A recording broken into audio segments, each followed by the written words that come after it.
Sur les cours, le rythme est soutenu. Les échanges s'enchaînent, les points sont disputés et le niveau ne cesse de monter.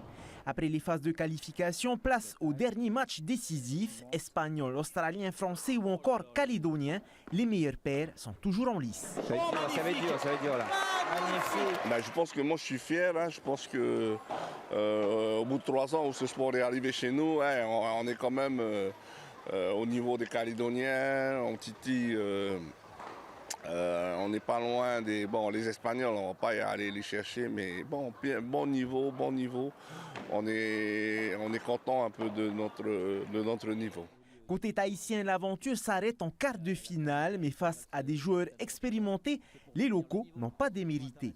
Voilà, aujourd'hui, je pense qu'au niveau paddle, on n'est pas du tout si loin que ça. Je pense qu'on peut commencer à les embêter. On a bien progressé grâce à l'aide de coachs espagnols qui sont venus plusieurs fois en fait, sur le territoire. Maintenant, ce qui nous manque, c'est quand même de l'opposition. Avoir recours à des matchs comme ça assez souvent, ça nous permettrait de nous faire jouer, de nous mettre du rythme, du volume. Et voilà, c'est l'expérience qui change. Ici, on a 3 ans de paddle, c'est tout nouveau. Eux, ils jouent depuis qu'ils sont nés presque, donc voilà. Un constat partagé par les équipes venues de l'extérieur. Donc de jouer des Tahitiennes, c'était super. Et d'avoir le privilège de jouer contre les joueuses finlandaises, les françaises, la paire qu'on a jouée hier en quart, pour nous c'est super, c'est une super expérience.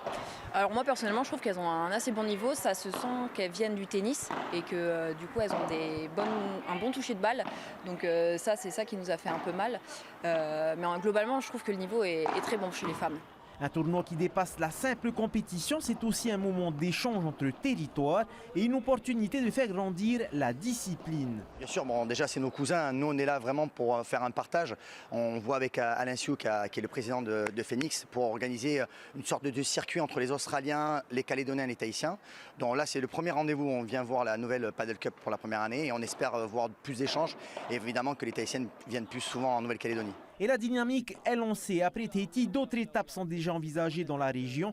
Quant aux prochaines échéances locales, la Classico Pacifique au mois de juin.